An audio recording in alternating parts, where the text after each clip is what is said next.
Hey, this week I have the 5th week of the Ask Christy Functional Nutrition series that I've been doing.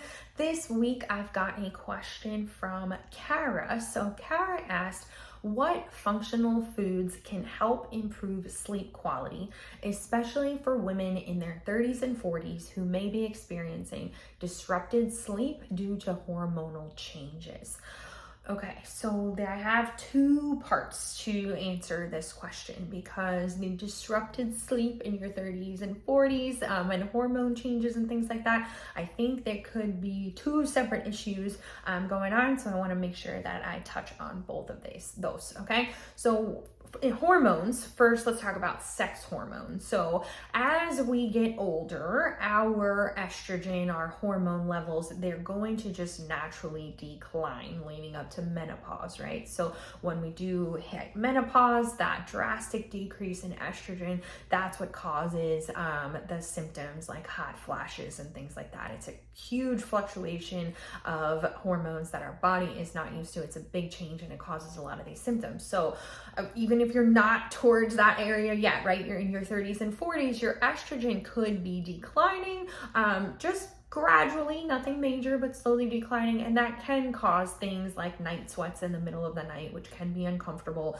and disrupt your sleep. So specifically in terms of foods that you can eat, so soy foods have something called phytoestrogen. So they actually mimic estrogen and help produce estrogen in your body.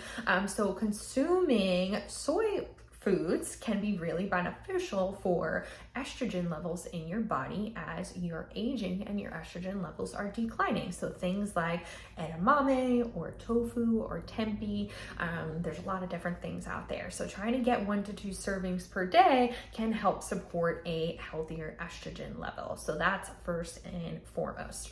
The second thing that you can do, there are a lot of herbs that support increases or support a healthy level of estrogen and progesterone. So there are supplements out there that can help support minimizing the symptoms of the hormonal reduction as you get older and as you approach menopause. That would definitely be something that I would recommend testing, not guessing, have those hormones tested and utilize those supplements with the supervision of a practitioner that can make sure that taking those supplements and retesting your hormones that you're getting the best effects. So herbs are great. They are super powerful, but they need to be used in the right format.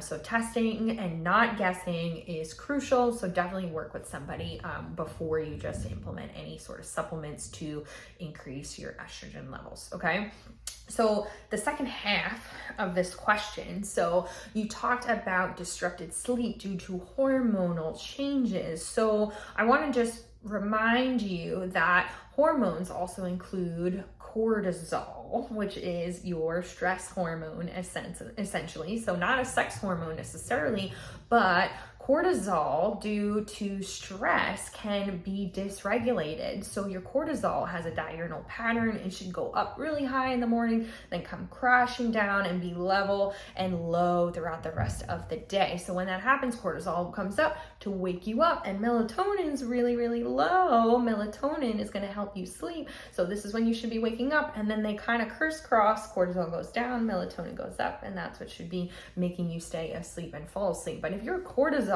is dysregulated and possibly elevated or spiking in the evening time due to excess stress that you might be experiencing, your cortisol could be what's causing the sleep dysregulation, I should say, and waking you up. Typically, if you're waking up at 3 to 4 in the morning, somewhere around there, and if you're waking up and you're kind of bright-eyed and awake and kind of why am I awake? Why am I ready to go? That's typically a cortisol dysregulation. So just wanted to clarify, you weren't specific in terms of what is disrupting your sleep. So I wanted to touch on both of those. If you want to dive in further, make sure to reach out to me. Cortisol is something we can test. Sex hormones are something we can test. We want to figure out what's going on exactly with your body so that we can target with a comprehensive program including food recommendations, lifestyle recommendations, supplement recommendations, and much more in a comprehensive plan. All right, reach out if you have any questions. Book your 15-minute consultation if you want to chat more about it, and y'all have a good day. Bye.